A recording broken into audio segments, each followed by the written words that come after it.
The letter trembled in Howard's weathered hands. Divorce papers stark against the polished oak table where they'd celebrated 40 anniversaries. Evening light caught on his wedding band as a single tear splashed onto Melissa's signature. So decisive, so final. The familiar scent of her perfume still lingered on the envelope, now mixing with the salt of his silent tears. He traced their faded wedding photo on the sideboard, remembering her dismissive words at the barbecue just weeks ago. The gate's right there. Has betrayal ever cut you this deep? Share your story below. Like if this resonates with your heart, follow to see how Howard reclaims his dignity after public humiliation. Howard's shoulders shook with a quiet sob as memories flooded back. The neighborhood gathering, her flirtatious laugh with their neighbor, the sudden hush as she'd dismissed him publicly. But something had changed in him that day, when he'd actually walked through that gate. The tears falling now weren't just of grief, but recognition. His fingers tensed around the papers as a floorboard creaked behind him. Howard's fingers trembled as they hovered over the envelope on his desk. Return address, Melissa's lawyer. Even in the soft glow of his den lamp, the cream-colored paper seemed harsh, accusatory. He'd known it was coming since that day at the barbecue 3 weeks ago, but seeing it here, invading the sanctuary of his study, made his throat tighten. The old grandfather clock in the corner ticked steadily, marking time in a home suddenly too quiet. 42 years of marriage reduced to legal documents. He slid a weathered thumb beneath the seal, the paper's edge sharp against his skin. The faint scent of coffee from his forgotten mug mingled with the musty comfort of old books lining the shelves where family photos once dominated. "Not like this," he whispered, voice cracking as he pulled out the papers.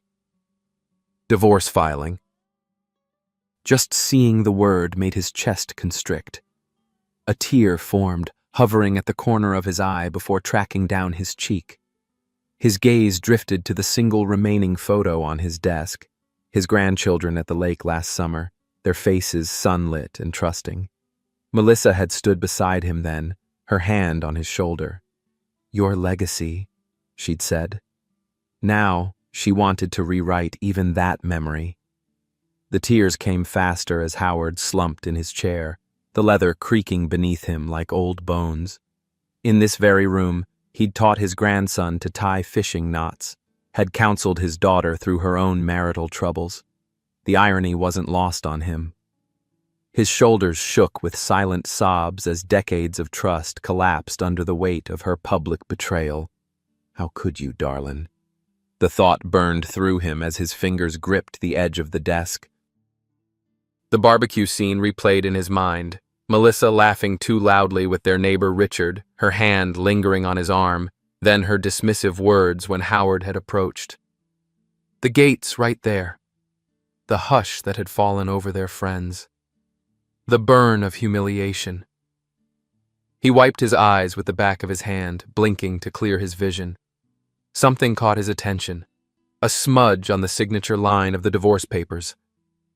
Howard leaned closer, mechanic's eyes still sharp despite the years. The ink looked different where Melissa had signed, slightly blurred compared to the crisp attorney letterhead. A lifetime fixing engines had taught him to notice when something wasn't running right. His heart still ached, but his mind began turning over this new information. After her attempts to paint him as insecure and oversensitive to their friends, after her insistence that he needed therapy to fix problems she'd created, why would there be any irregularity in these papers? A soft knock at the den door interrupted his thoughts. Howard straightened, quickly tucking the papers back into their envelope. Another tear, or the beginning of answers. Howard quickly wiped his eyes with his handkerchief, tucking it back into his pocket as the knocking continued. He cleared his throat. "Come in." The door creaked open to reveal Robert, his next-door neighbor of 30 years, and one of the few who'd called after the barbecue incident. Robert's face, weathered from decades of postal work, creased with concern when he spotted the envelope on the desk. "Bad timing?" he asked, hesitating at the threshold. No worse than any, Howard replied, gesturing to the chair opposite his desk. The den felt smaller with another person in it, the evidence of his pain more exposed. Just got the papers. Robert settled into the chair, knees cracking slightly. Figured as much. Saw the delivery truck earlier. He glanced at the envelope. You holding up all right?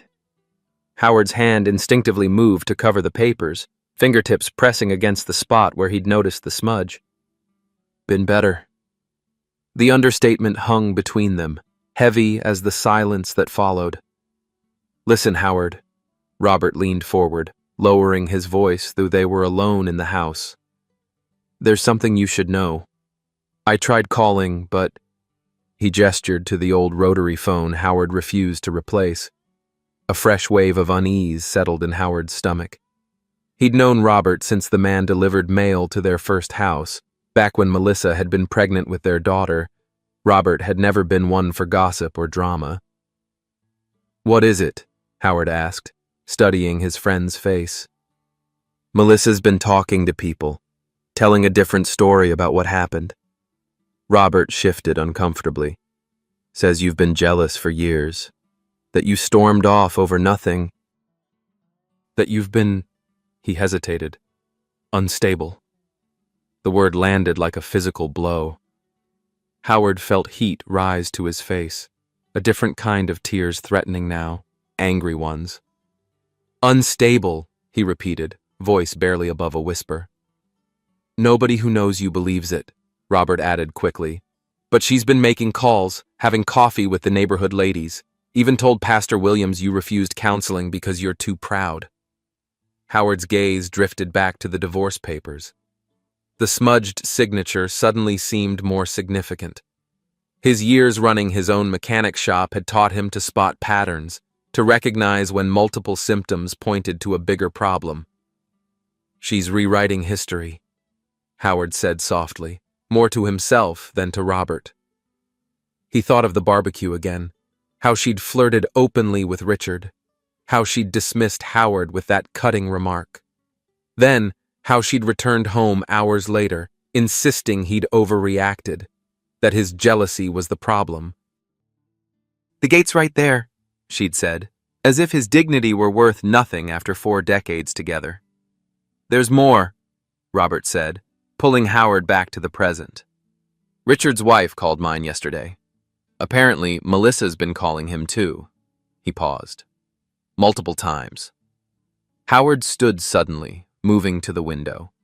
Outside, the late afternoon sun cast long shadows across his carefully tended garden. The rose bushes he'd planted for their 35th anniversary were in full bloom, oblivious to the withering of the relationship they commemorated.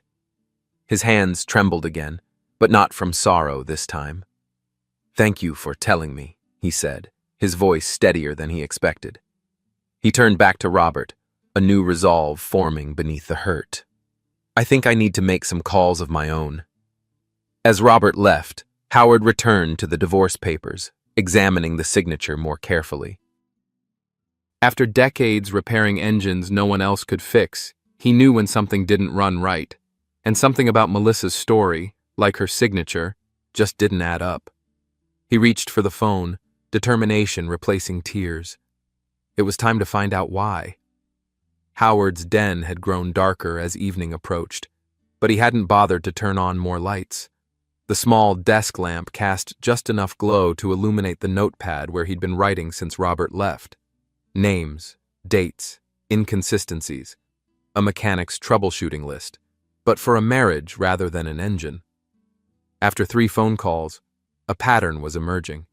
Each conversation had started awkwardly, friends uncomfortable discussing the situation, but their reluctance gave way to concern when Howard simply asked for the truth.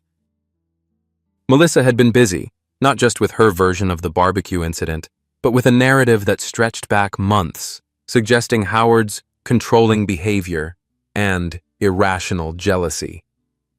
42 years, Howard murmured to the empty room, shaking his head. The grandfather clock chimed 7, each tone resonating in his chest like an accusation. Had he missed signs? Been too trusting? The Howard in Melissa's stories was unrecognizable to him, a jealous, unstable old man unable to accept his wife's innocent friendships. He set down his pen and rubbed his eyes, feeling every one of his 67 years. Outside, the garden he'd tended faithfully had faded into darkness. The metaphor wasn't lost on him. The fourth call had been the most revealing and painful. Sarah Jenkins, who'd been seated at the table next to theirs at the barbecue, had hesitated before admitting that Melissa had been visiting Richard's house when his wife was at her weekly bridge game. Not once, but regularly. "I didn't want to be the one to tell you," Sarah had said, her voice thick with discomfort. "But the way she's talking about you around town just isn't right, Howard. Not after all these years." A soft rain had begun outside, pattering against the windows like gentle reminders of time passing. Howard rose stiffly from his chair and moved to the garden door, stepping onto the covered patio. The cool evening air filled his lungs as he leaned against the railing, watching raindrops dimple the surface of the small pond he'd built the summer after retirement. He'd needed a project then, something to occupy his hands when the mechanic shop was sold. Melissa had rolled her eyes at his plans, called it a waste of time. But their grandchildren loved watching the goldfish dart beneath the lily pads. Howard wondered if they'd still visit him after the divorce. A tear slipped down his cheek, merging with the raindrops on his face. But even as grief washed over him, something else was crystallizing beneath the surface, a quiet determination he hadn't felt in years. Howard returned to his desk and opened the bottom drawer, removing a leather-bound ledger he'd kept since his days running the shop. Old habits died hard. He'd continued recording household expenses, maintenance schedules, phone calls. Flipping to recent entries, he noted Melissa's increasingly frequent shopping trips and lunch with the girls, times that now aligned suspiciously with Richard's wife's absence from home. He traced a weathered finger down the page, looking for patterns just as he'd once diagnosed engines by sound and timing. The inconsistencies in Melissa's stories weren't random. They were calculated, designed to isolate him, to make others doubt his version of events. The realization settled in his chest, heavy but clarifying. This wasn't just about the humiliation at the barbecue. That moment, the gates right there, hadn't been a slip of temper but a culmination, perhaps even a deliberate push to make him the villain in their ending. A sudden flash of lightning illuminated the garden, followed by a rumble of thunder that seemed to echo his resolve. Howard closed the ledger. Decision made. He wouldn't fight to save what was already lost, but he wouldn't let Melissa rewrite their history either. Not when she was trying to take his dignity along with everything else. As rain drummed steadily on the roof, Howard reached for the phone one more time. His attorney might be retired too, but some friendships, unlike marriages, stood the test of time. The storm outside was gathering strength, but for the first time since the barbecue, Howard felt ready to weather it. The morning light filtered through the blinds in Howard's kitchen, casting striped shadows across the table where James Thornton, his attorney and friend of 30 years, spread out several documents. Coffee steamed from 2 mugs, Howard's chipped favorite, and a borrowed one for his guest. The kitchen still bore traces of the life Howard had shared with Melissa. Her collection of decorative plates on the wall, the herb garden she'd started on the windowsill now withering from neglect. "These divorce papers," James said, tapping the documents with a pen, "they're unusually aggressive for a no-fault filing." His reading glasses perched on the end of his nose as he leaned forward. "Full property division, alimony demands, even claiming part of your pension. After you supposedly walked out on her." Howard's hands tightened around his coffee mug. "She's laying groundwork, making me the villain so she can justify taking everything." James nodded, lips pressed into a thin line. "And this smudged signature you mentioned? Good catch." He pointed to Melissa's name. "It's not just smudged. Look closely at the pressure points in the pen strokes." Howard leaned in, mechanic's eyes focusing on the detail. Different handwriting, he said quietly, recognition dawning. Someone signed for her. I'd bet my fishing boat on it, James agreed. Question is, why would someone else sign divorce papers on her behalf? The implications hung in the air between them. Howard pushed back from the table, suddenly needing to move. He paced the kitchen, past the refrigerator still covered with grandchildren's artwork, past the calendar marking Melissa's bridge club meetings she'd apparently been skipping for months. I need to know what's really happening, Howard said finally, before I respond to any of this. James removed his glasses, folding them carefully. I've got a colleague, retired police detective, works private now. Discreet, thorough. If there's a paper trail between Melissa and this Richard fellow, or anything else going on, he'll find it. Howard nodded, a strange calm settling over him despite the churning in his gut. Do it. As James made the call, Howard stared out the window at the garden, still glistening from last night's rain. The rose bushes had weathered the storm intact. Some things were more resilient than they appeared. 3 days later, Howard sat in his den, a manila folder open before him containing photographs, bank statements, and a detailed report. Each page turned felt like another piece of his past life crumbling away, replaced by an ugly reality he'd never suspected. The detective had been efficient and thorough. The evidence was indisputable. Melissa and Richard had been involved for at least 8 months. But what turned Howard's simmering hurt to cold anger was the financial documentation, joint accounts Howard knew nothing about, significant withdrawals from their savings, a lease agreement for an apartment in Richard's name dated 2 months before the barbecue incident. She was planning this, Howard whispered to the empty room, his voice catching, setting me up to walk away so she could play the victim. A tear splashed onto one of the photographs, Melissa and Richard entering the apartment building, her hand casually resting in the crook of his arm. The familiar gesture, one she'd shared with Howard countless times over 4 decades, now felt like a physical blow. Howard pushed himself up from the desk, legs unsteady, and moved to the window. Outside, a group of neighborhood children rode bikes past his house, their laughter carrying on the summer air. He'd taught his own children to ride in that same street, Melissa taking photos from the porch, cheering them on. Had any of it been real? The question burned in his throat as another tear escaped, tracking down his weathered cheek. The ringing phone jolted him from his thoughts. Howard hesitated, then answered. I've been calling you for days. Melissa's voice held the practiced concern she'd perfected recently. The neighbors say you've had visitors. Is everything all right? The fake worry in her tone made Howard's hand tighten around the receiver. For a moment, he considered confronting her with everything he knew, the affair, the financial deception, the carefully constructed narrative painting him as unstable and jealous. Instead, he took a deep breath. I'm fine, Melissa. His voice was steady despite the storm inside him. Just taking care of some business. Have you signed the papers yet? The concern vanished, replaced by impatience barely concealed. Howard glanced at the detective's report on his desk. I noticed something interesting about those papers, he said carefully. The signature doesn't look like yours.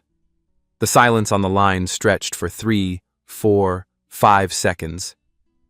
Don't be ridiculous, she finally replied, but Howard caught the slight tremor in her voice. You know my signature. We've been married 42 years. Exactly, Howard said quietly. That's why I know it's not yours. He paused, allowing the weight of his knowledge to settle between them. We need to talk, Melissa. In person. About the papers. About the barbecue. About Richard. About all of it. Another silence. Longer this time. When Melissa spoke again, her voice had hardened. There's nothing to talk about. You walked out, Howard. Everyone saw it. The gate's right there. Remember? You made your choice. Howard closed his eyes, the pain of that public humiliation washing over him again. But this time, it was tempered by understanding. She'd wanted him to leave, had pushed him toward that gate deliberately, setting the stage for everything that followed. "Yes," he said finally. "I made my choice that day, but I'm making different ones now." He hung up before she could respond, his heart pounding against his ribs. Outside, the children had disappeared, the street empty except for fallen leaves dancing in the afternoon breeze. Howard returned to his desk and picked up the detective's report, a new resolve strengthening his spine. The tears that had flowed so freely these past weeks were drying up, replaced by something he hadn't felt in too long, the quiet power of standing firm in his own truth. Melissa had underestimated him, assumed his dignity would matter less than avoiding conflict. She'd been wrong. Howard reached for the phone again, dialing James's number. It was time to respond to those divorce papers, but on his terms, not hers. The coffee shop on Main Street had been Howard and Melissa's Sunday morning ritual for years. Now, sitting alone at their usual corner table, Howard felt the stares of familiar faces, some sympathetic, others curious, a few clearly influenced by Melissa's version of events. The weight of their attention pressed against him as he waited, hands clasped around a cooling mug of black coffee. When Melissa finally arrived 15 minutes late, she'd dressed for an audience.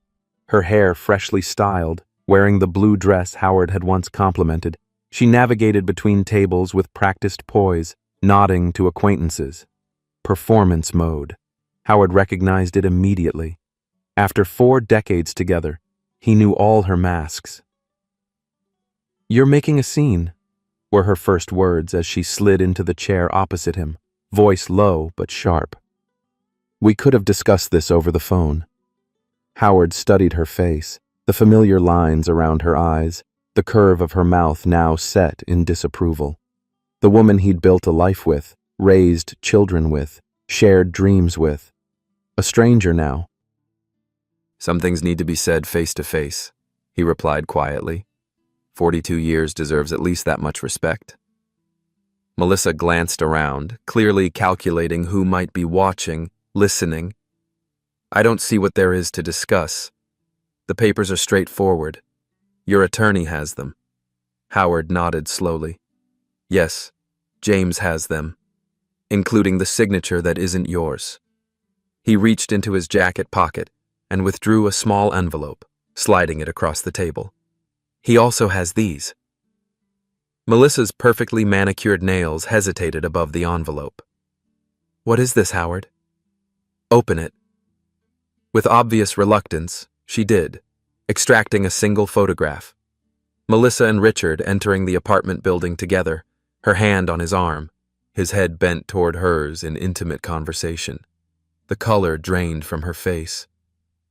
"You had me followed?" Her voice shook slightly, indignation warring with shock. "I had the truth followed," Howard corrected her. "It led to quite a few places, that apartment, your secret bank account, the meetings during Bridge Club." He kept his voice steady, though his heart hammered painfully against his ribs. "The lies you've been spreading about me around town."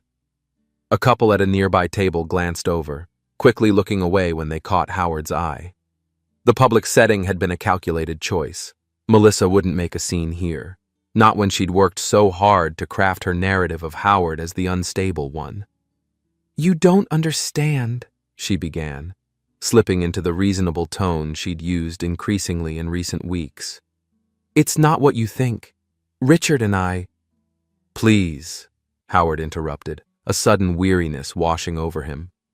"Don't insult what's left of us with more lies." Something in his tone, perhaps the quiet dignity, the absence of the anger she'd clearly expected, made Melissa falter. For a brief moment, her mask slipped, revealing a flicker of the woman he'd once known. "What do you want, Howard?" she asked finally. "Originally, to understand why. To make sense of how 42 years could end with the gates right there in front of all our friends. His voice caught slightly. But I realize now that doesn't matter anymore. A waitress approached, hesitated at the obvious tension, then retreated without taking Melissa's order. The background chatter of the coffee shop seemed to fade as Howard leaned forward. What I want now is simple. Stop spreading lies about me. Stop trying to rewrite our history to justify what you've done. He gestured to the photograph she still held. I have dozens more, bank records, the lease agreement in Richard's name from 2 months before the barbecue. If you push this narrative of me being jealous and unstable, if you try to take what I've worked my whole life for, I'll defend myself. Melissa's eyes narrowed, her composure returning. Are you threatening me? I'm promising you the truth, Howard replied. That's all. A heavy silence fell between them, decades of shared history suspended in the space of heartbeats. Outside the coffee shop window, an elderly couple walked hand in hand down the sidewalk, the woman leaning slightly into the man's shoulder. Howard felt a sharp pang of grief for what he'd thought they had, what he'd thought they would be. You suggested therapy after the barbecue, Howard said finally. Said we needed to work on my jealousy issues. Remember? Melissa shifted uncomfortably, glancing again at the photograph. I've been thinking about that, he continued. About how you tried to make me believe I was the problem, that I needed fixing. A tear threatened at the corner of his eye, but Howard blinked it away. I won't go to therapy to fix what I didn't break, Melissa. Has betrayal ever cut you this deep? Share your story in the comments, like if you found strength in standing up for yourself. Follow to see how Howard rebuilds his life after everything falls apart. Rising slowly from his chair, Howard placed enough money on the table to cover both their coffees, though Melissa's sat untouched. My attorney will contact yours. The divorce papers, with your actual signature this time, can proceed. But they'll reflect the truth of our situation, not the story you've been telling. Melissa remained seated, the photograph still in her hand, as Howard walked toward the door. Each step felt heavier than the last, the weight of finality pressing down on him. 42 years ending not with dramatic accusations or tearful pleas, but with quiet dignity in a coffee shop on Main Street. Outside, the summer sun momentarily blinded him, and Howard paused on the sidewalk, disoriented. A few curious glances from passers-by reminded him that word would spread quickly in their small town. Melissa's version of events had traveled far, but truth had a way of catching up eventually. In his car, finally alone, Howard allowed the tears to come. Not the desperate sobs of recent weeks, but quiet tears of mourning for the life he'd thought he had, for the future he'd planned, for the partner he'd trusted completely. His hands trembled against the steering wheel as the reality settled into his bones. It was truly over. Yet beneath the grief, like seedlings pushing through soil after winter, something else was taking root. A sense of his own worth, his own truth, his own strength. Melissa had expected him to crumble, to accept her narrative rather than risk exposing their private pain. She'd underestimated the quiet resilience he'd built over a lifetime. Howard started the engine, tears still tracking down his weathered cheeks. The road ahead was uncertain, but for the first time since hearing those cutting words at the barbecue, he felt ready to face it, alone, but standing firmly in his own truth. The late afternoon sun slanted through the kitchen windows as Howard organized a stack of papers on the table. 2 weeks had passed since the confrontation with Melissa at the coffee shop, 2 weeks of painful but necessary action. James had handled the legal response to the divorce papers, countering Melissa's demands with evidence of her affair and financial deception. Howard had spent hours on the phone with their children, telling them the truth before Melissa's version reached them. The hardest calls had been to their grandchildren, explaining in age-appropriate ways why Grandma and Grandpa wouldn't be together anymore, assuring them his home would always remain their home too. Those conversations had left him emotionally drained, voice hoarse from fighting back tears.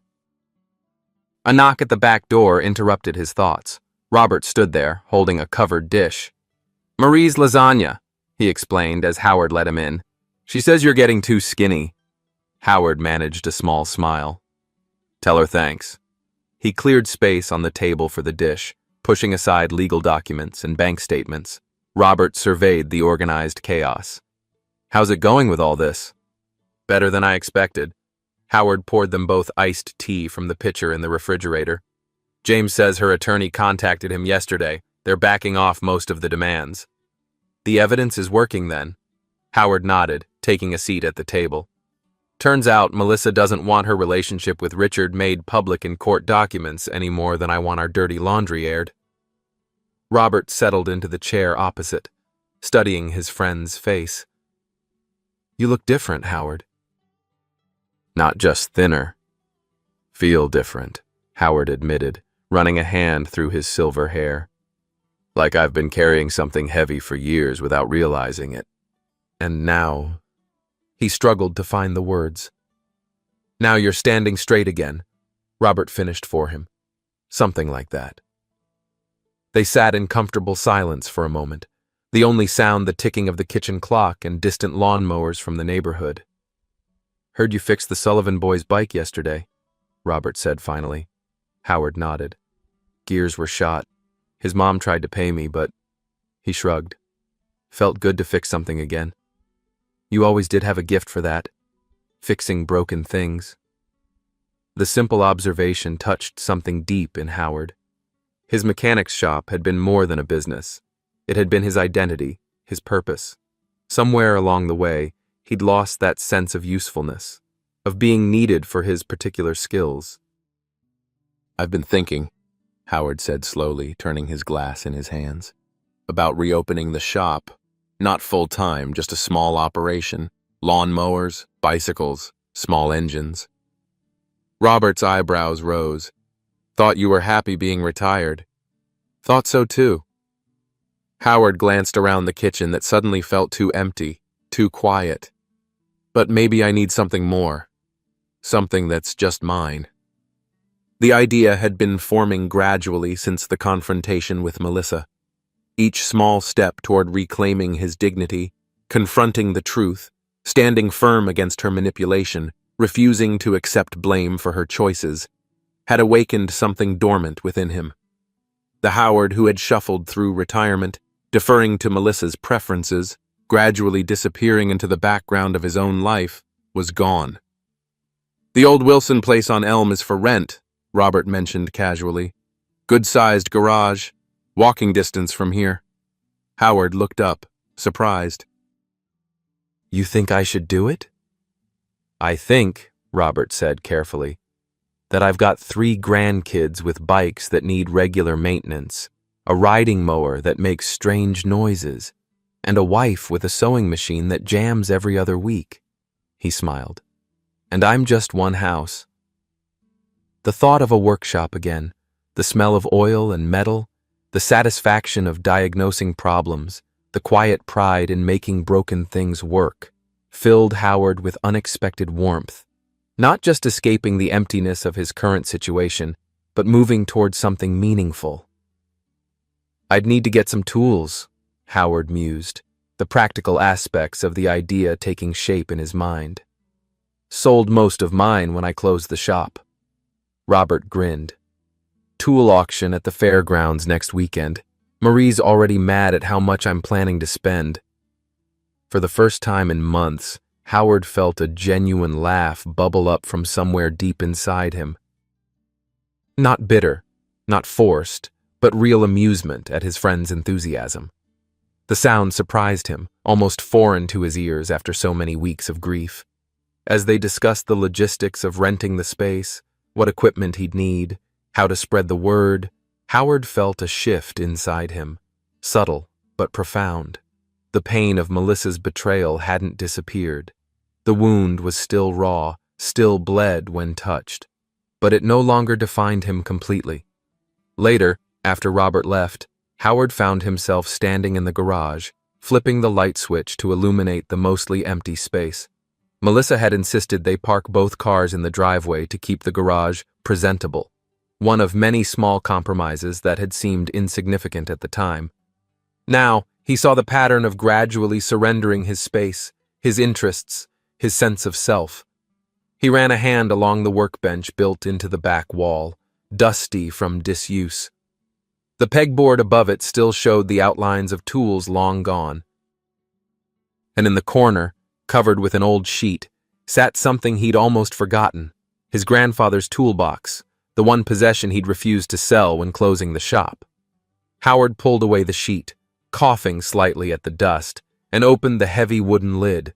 The tools inside were old but meticulously maintained, handed down through generations, each screwdriver, wrench, and hammer telling its own story of things fixed, problems solved, order restored from chaos. His fingers closed around a socket wrench, the weight familiar in his hand. How many engines had he repaired with these tools?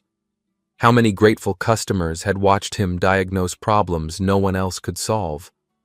A tear slipped down his cheek, but unlike the tears of recent weeks, this one carried something besides grief, a recognition of his own value, his own skills, his own place in the world separate from the identity of Melissa's husband. The divorce would proceed.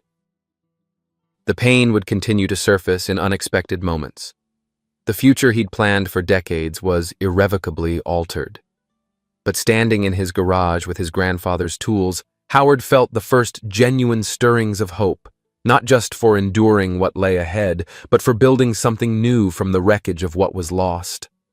He carefully replaced the wrench, closed the toolbox, and covered it again, not to hide it away this time, but to protect it until he was ready. The Wilson place on Elm. A small shop. A new beginning. As he turned off the garage light and returned to the kitchen, Howard felt the weight on his shoulders shift slightly. Not gone, but changing, transforming from the unbearable burden of betrayal to the more manageable weight of grief mixed with possibility. The lasagna Robert had brought sat waiting on the counter. For the first time in weeks, Howard felt genuinely hungry. He served himself a generous portion, sat at the kitchen table, and began to eat. Alone, but no longer drowning in loneliness. The first tentative step toward whatever came next. Howard stood in the empty garage on Elm Street, sunlight streaming through the newly cleaned windows. The space smelled of pine cleaner and possibility. 3 days of scrubbing, sweeping, and organizing had transformed the neglected building into something resembling a workshop again. His workshop. The lease agreement sat on the single folding table he'd brought over, signed yesterday with a steady hand that belied the mixture of excitement and trepidation churning inside him. At 67, most men were settling deeper into retirement, not launching new ventures. But with each piece of equipment he'd purchased at the auction, each shelf he'd installed along the walls, Howard had felt more certain of his decision. Has life ever forced you to rebuild? Share your story of starting over in the comments. Like if you believe it's never too late for a new chapter, and follow to see how Howard's journey continues after standing up for his dignity. The divorce proceedings had accelerated once Melissa realized Howard wouldn't back down. Her attorney had contacted James with a revised agreement 2 days ago. Equitable division of assets, no alimony claims, a clean break that acknowledged the reality of her relationship with Richard without putting the details in public record. Howard had reviewed the documents that morning, the pain still sharp, but no longer consuming. A truck horn sounded outside, pulling Howard from his thoughts. Robert waved from the driver's seat of his pickup, the bed loaded with Howard's grandfather's toolbox and several pieces of equipment they'd purchased at the auction. "Looks good in here," Robert commented as they carried the heavy wooden toolbox inside. "Place has potential." Howard nodded, surveying the space that was gradually taking shape. The workbenches he'd built along 2 walls, the pegboard waiting for tools, the small office area in the corner where he could handle paperwork and greet customers. "Still needs a lot," he acknowledged. "Sign outside. Some proper lighting over the benches. Maybe a coffee pot. And customers, Robert added with a grin. That too. Howard ran a hand along his grandfather's toolbox, the wood smooth beneath his fingers. Though Sullivan's boy already asked if I could look at his dad's lawnmower, said it's making a weird rattling noise. Words getting around? They unloaded the rest of the equipment, a bench grinder, a small compressor, various power tools Howard had picked up for less than he'd expected. Each piece placed deliberately, the layout of the shop forming in his mind as it had existed in his dreams the past few nights. As they worked, Howard felt a strange sensation in his chest, not the constricting pain that had become so familiar, but something lighter, more buoyant. It took him a moment to recognize it as anticipation, as looking forward rather than back. "My daughter's stopping by later," Howard mentioned as they took a break, sitting on folding chairs with cold drinks from the cooler Robert had brought. "Wants to see the place." "Lisa, that's good."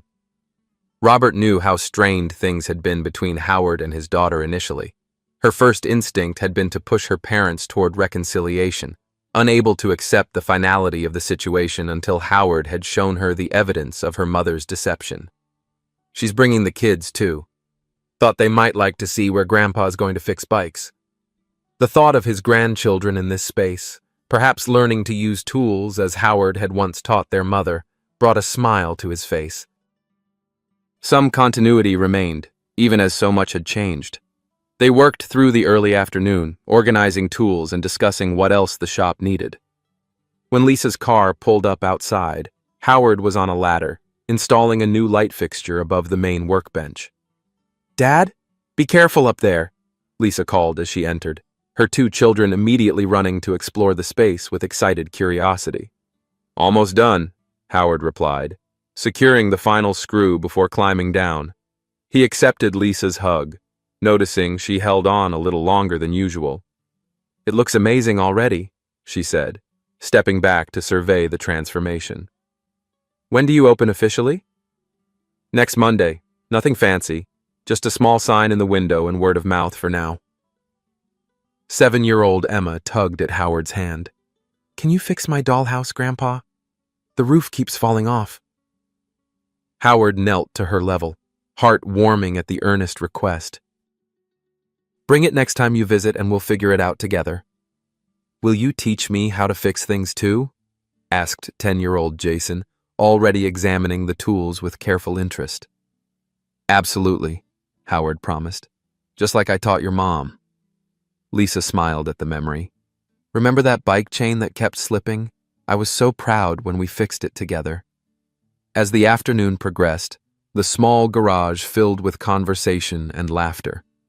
Robert's wife, Marie, arrived with sandwiches and cookies. 2 neighbors stopped by, curious about the activity, and left with promises to bring broken appliances once the shop officially opened. Howard found himself explaining his plans repeatedly, each telling making the future seem more real, more tangible. By early evening, as everyone prepared to leave, Howard stood in the doorway of his new shop, watching his family and friends load into their cars. The setting sun cast a golden glow over the street, the old Wilson place no longer just a building for rent, but the beginning of his next chapter. Lisa hung back as the children climbed into her car, turning to her father with a mixture of concern and pride on her face. "Are you sure about all this, Dad? It's a lot to take on right now, with everything else happening." Howard considered the question seriously, looking back at the shop behind him, then to his daughter. "I'm sure," he said finally. "For the first time in a long time, I know exactly what I'm doing and why." Lisa studied his face, then nodded, seemingly satisfied with what she saw there. "Mom called me yesterday," she admitted quietly. Howard tensed slightly, waiting. "She wanted to know if I'd seen you, how you were doing." Lisa hesitated. "I told her you were moving forward, building something new." "And what did she say to that?" Howard asked, surprising himself with how steady his voice remained. "Nothing, really. She got quiet." Lisa reached out to squeeze his hand. I think she expected you to fall apart, Dad. To need her, even after everything. The observation struck Howard with its simple truth. Melissa had expected him to crumble without her, to beg for reconciliation despite her betrayal, to prioritize avoiding loneliness over maintaining his dignity. The realization didn't erase the pain of her actions, but it helped him understand them, and his own response, more clearly. I'm not falling apart, he said softly. I'm putting pieces back together. Different pieces, maybe. But I'm building something solid. After everyone had gone, Howard remained at the shop, making small adjustments, planning the next day's tasks. The quiet didn't feel empty anymore, but full of potential. As darkness fell completely, he locked up the garage that would soon bear a simple sign, Howard's Fix-It Shop. Walking home through the warm summer evening, Howard felt the grief and the hope side by side within him, no longer at war, but coexisting as parts of the same journey. The divorce papers waited for his final signature. Melissa's betrayal remained a wound still healing, but for the first time since hearing those dismissive words at the barbecue, the gate's right there, Howard felt grateful he had walked through it. Some gates, it seemed, led to unexpected new beginnings. The morning of Howard's shop opening dawned clear and warm, sunlight filtering through the blinds of his bedroom window. He'd been awake since 5, a mixture of anticipation and nerves making sleep impossible. Today marked not just the beginning of his small business venture, but a public statement about his new direction, one the entire town would notice. He dressed carefully in pressed khakis and a blue button-down shirt, his customer service outfit from his previous shop days. In the bathroom mirror, he studied his reflection. Silver hair neatly combed, face thinner than a few months ago, but eyes clearer, more focused, different, as Robert had observed, stronger. The doorbell rang as Howard finished his coffee. James stood on the porch, legal folder in hand. Thought you might want these before the big opening, the attorney said, following Howard into the kitchen. Final divorce decree. Judge signed off yesterday. Howard accepted the folder with steady hands, though his heart beat faster beneath his ribs. That was quick. Melissa's attorney pushed for expediency. I suspect they're eager to avoid any more revelations. James settled into a kitchen chair. Everything's as we agreed. Equitable division, your pension protected, the house yours to keep or sell as you choose. Howard opened the folder, scanning the documents that officially ended 42 years of marriage. His signature was needed on the last page, a formality at this point. He reached for a pen. Wait, James cautioned. You don't have to do this right now. Take time to review everything. I've had enough time, Howard replied quietly. He signed his name, the pen moving smoothly across the paper. No hesitation, no tears, just closure. James nodded, impressed by his friend's composure. I'll file these today. He paused. How are you feeling about it all? Howard considered the question as he closed the folder. Like I'm standing on solid ground again. Didn't realize how shaky it had become until I found my footing. The simple analogy seemed to satisfy James, who understood that some pain went beyond words. They walked together to the front door, where James hesitated. Heard about your shop opening. Planning to stop by later, he smiled. My weed trimmer's been acting up anyway. By 10 o'clock, Howard stood behind the counter of his new shop, the open sign freshly hung in the window. He'd spent the weekend putting final touches on the space, arranging tools on the pegboard, stocking a small inventory of common parts, setting up a coffee station in the corner with a plate of Marie's cookies for potential customers. The first hour passed quietly, giving Howard time to organize his workbench and finalize his pricing list. Just before noon, the bell above the door jangled, announcing his first official customer, Mrs. Henderson, from 3 streets over, carrying an ancient toaster. Heard you were opening today, she announced, placing the appliance on the counter. This thing's been burning bread for months. Howard smiled. reaching for the toaster. Let's take a look. As he disassembled the appliance, explaining the likely issues to Mrs. Henderson, Howard felt a familiar rhythm return. The diagnostic process, the careful inspection, the problem-solving that had defined so much of his working life. His fingers moved with practiced precision despite the years away, muscle memory guiding them through the repair. By mid-afternoon, a steady stream of customers had brought various items needing attention. A broken vacuum cleaner, a bicycle with damaged brakes, a lawnmower that wouldn't start. Howard addressed each with calm efficiency, the shop gradually filling with the sounds and smells he'd missed.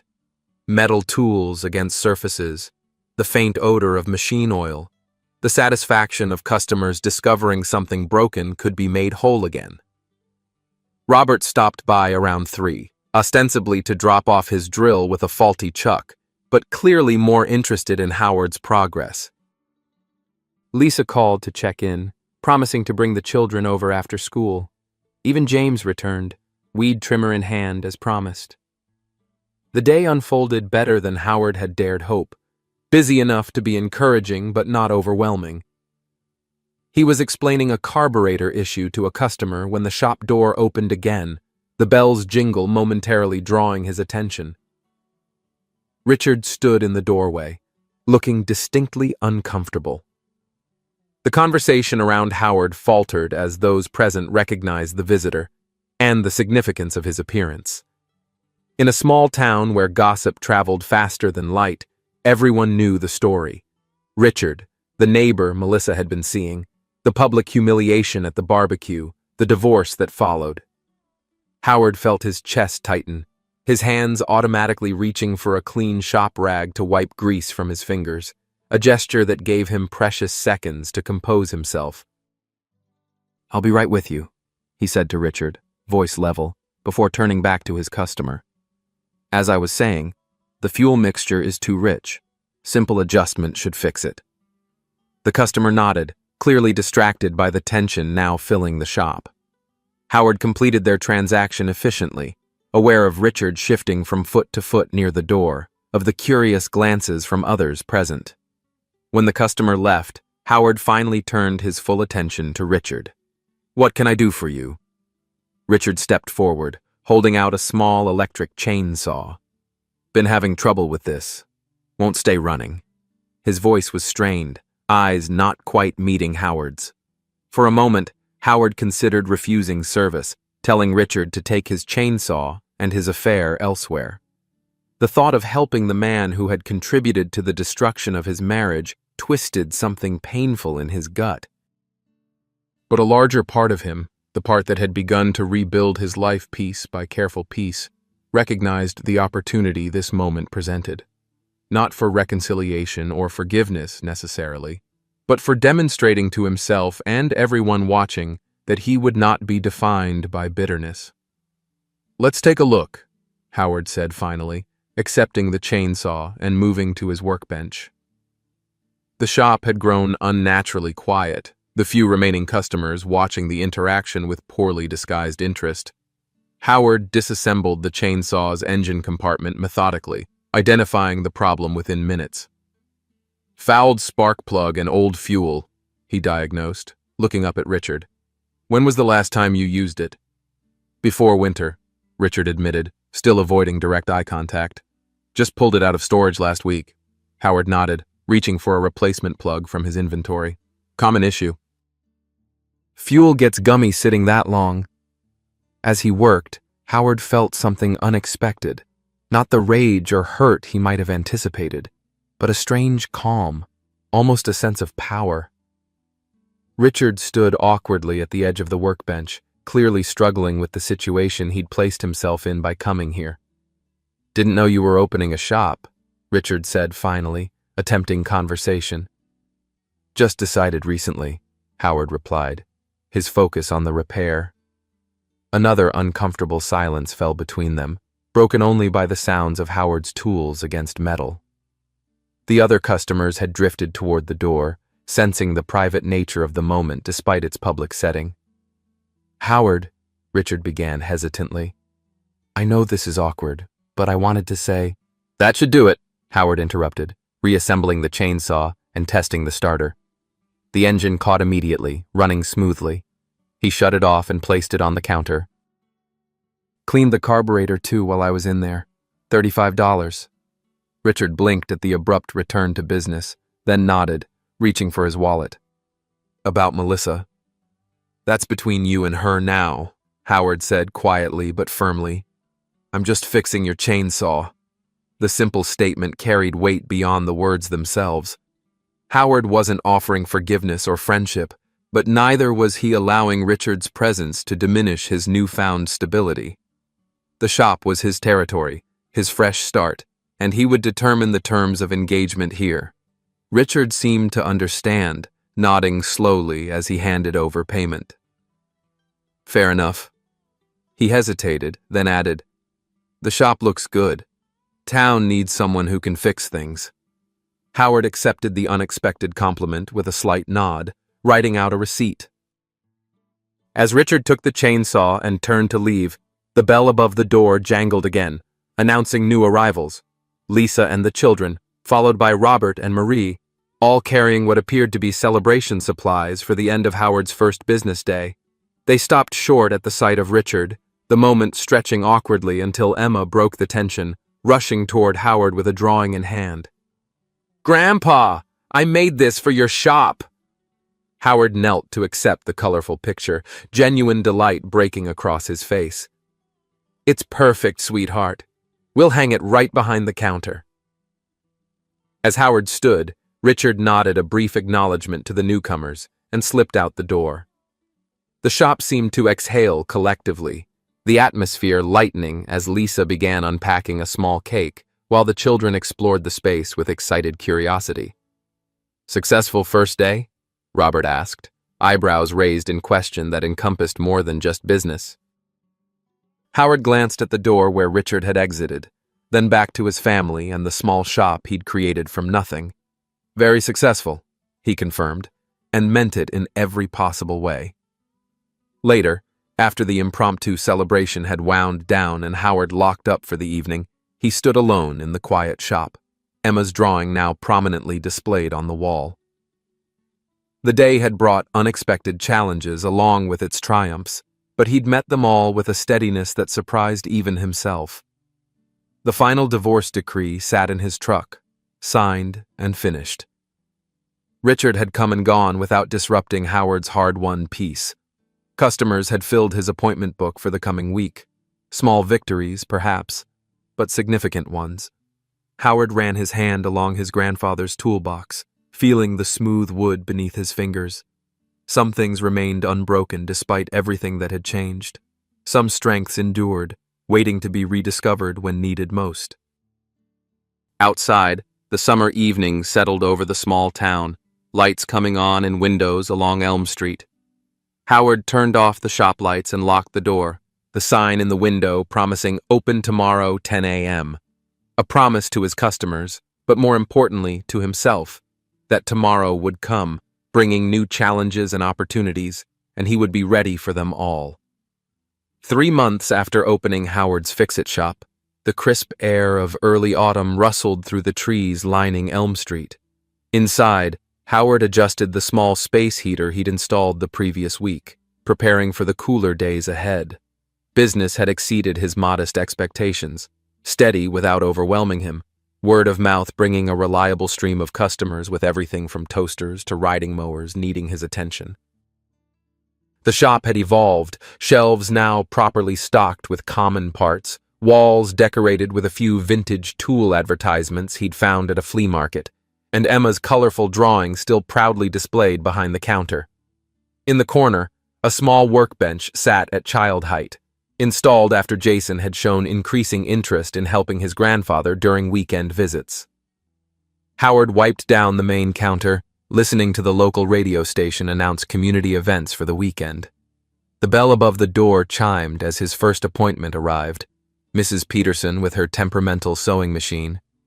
"Morning, Howard," she greeted him cheerfully. "This old thing's acting up again." "Let's see what we can do," he replied, clearing space on his workbench. The morning passed pleasantly with a steady rhythm of customers and repairs.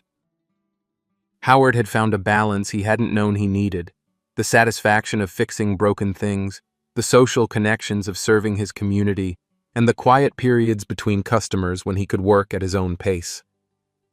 Shortly before noon, the mail carrier pushed open the door, bringing a small stack of envelopes along with the usual friendly conversation. Howard sorted through them as the shop emptied briefly: bills, a flyer for an upcoming tool sale, and a cream-colored envelope with familiar handwriting that made him pause. Melissa. Howard stared at the envelope, his heart beating a bit faster despite himself. They hadn't spoken since the divorce was finalized, their communication limited to necessary legal matters handled through attorneys.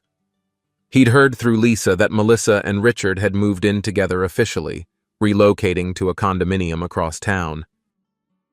Setting aside the other mail, Howard carefully opened the envelope, unfolding a single sheet of notepaper covered in Melissa's neat script. Howard, I've started this letter a dozen times over the past weeks, unsure if I should write at all or what I could possibly say that would matter now, but some things need to be said, even if they come too late.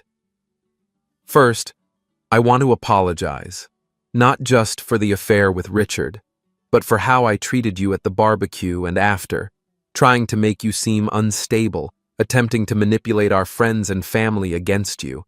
It was cruel and unfair, especially after 42 years together. I've been seeing a therapist. Ironic, I know, given how I pushed you toward therapy. She's helping me understand why I did what I did, though understanding doesn't excuse it. The truth is, I was unhappy and afraid of aging, and instead of being honest with you or myself, I created a fantasy that required casting you as the villain. Lisa tells me your shop is doing well. I'm genuinely glad to hear it. You always did have a gift for fixing things, for seeing how pieces should fit together properly. I realize now that I never fully appreciated that quality in you, both in your work and in how you approached our marriage. I don't expect forgiveness, and I'm not asking to be part of your life again. I just wanted you to know that I recognize the pain I caused, and am truly sorry for it. You deserved better from me after all our years together. Melissa. Howard read the letter twice, then carefully folded it and returned it to its envelope. Outside the shop window, leaves danced across the sidewalk in a sudden gust of wind.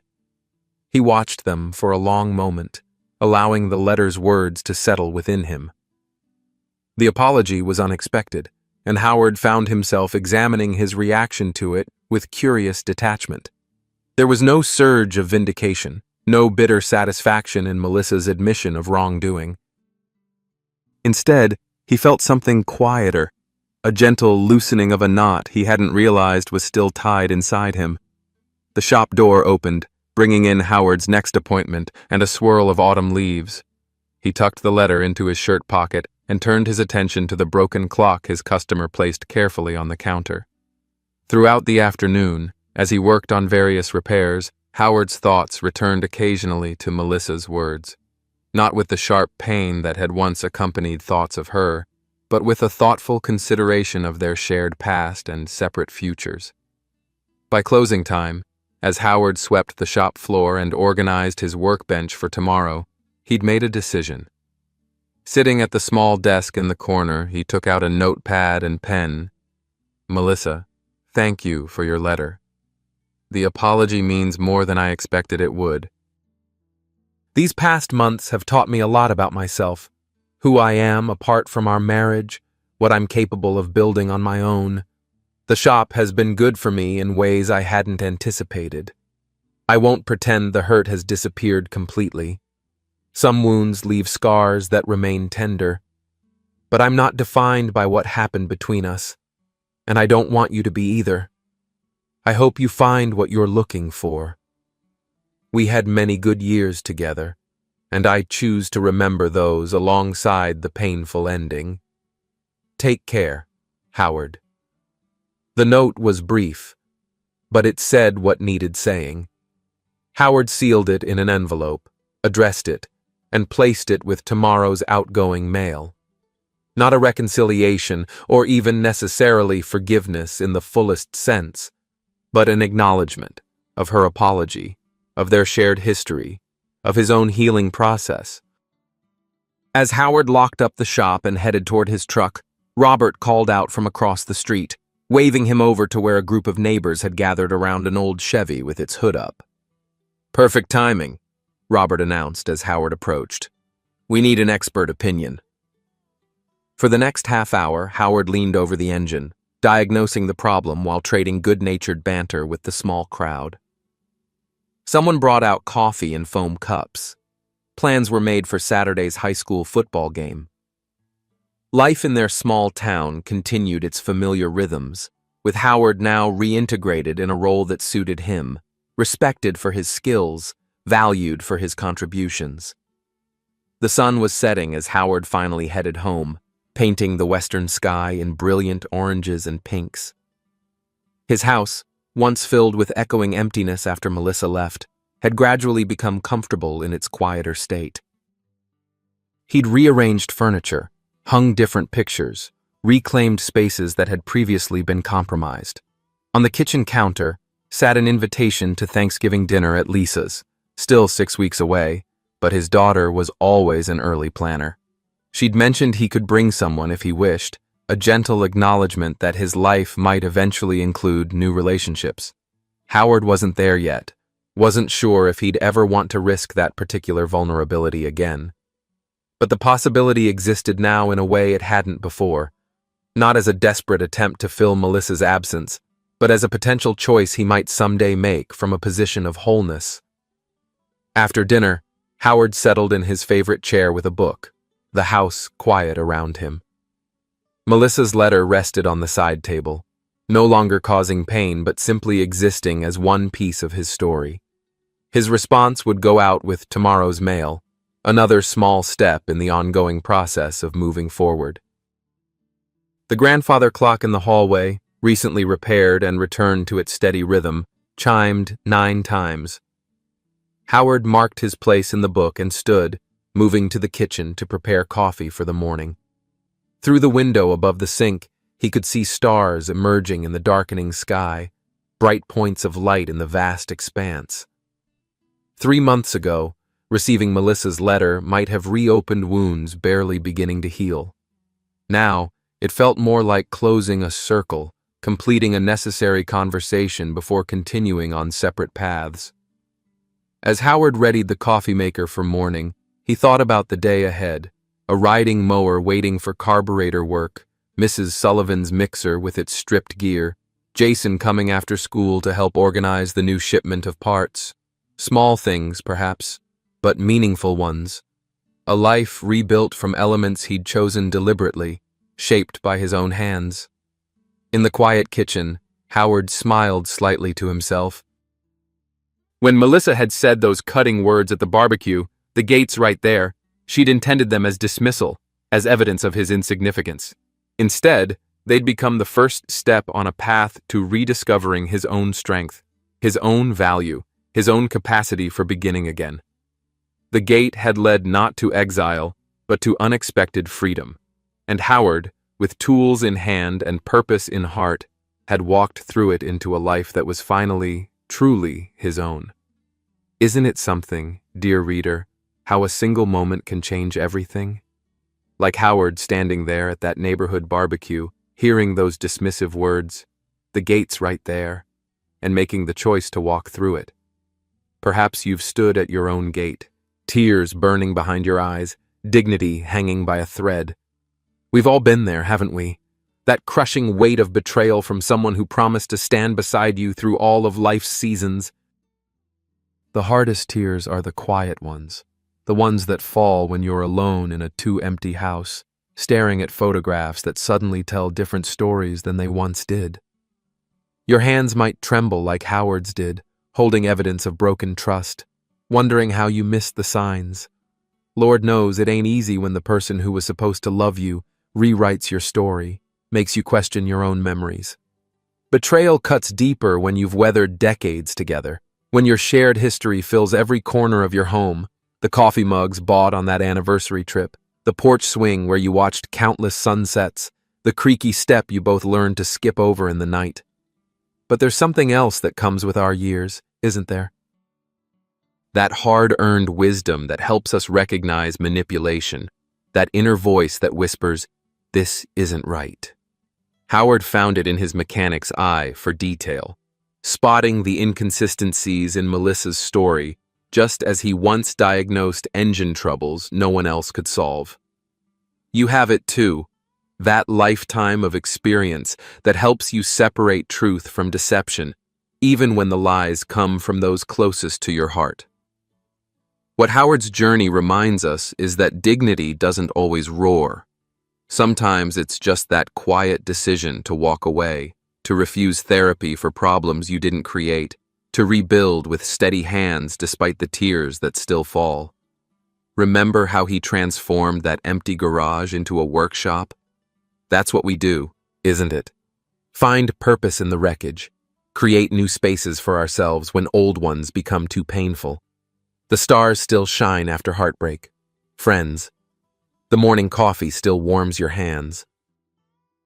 And somewhere along the way, you'll notice the tears come less frequently, replaced by something stronger, a sense of self reclaimed, a peace hard-won but genuinely yours. Whatever gate stands before you now, know this: on the other side might just be the life you were meant to live all along.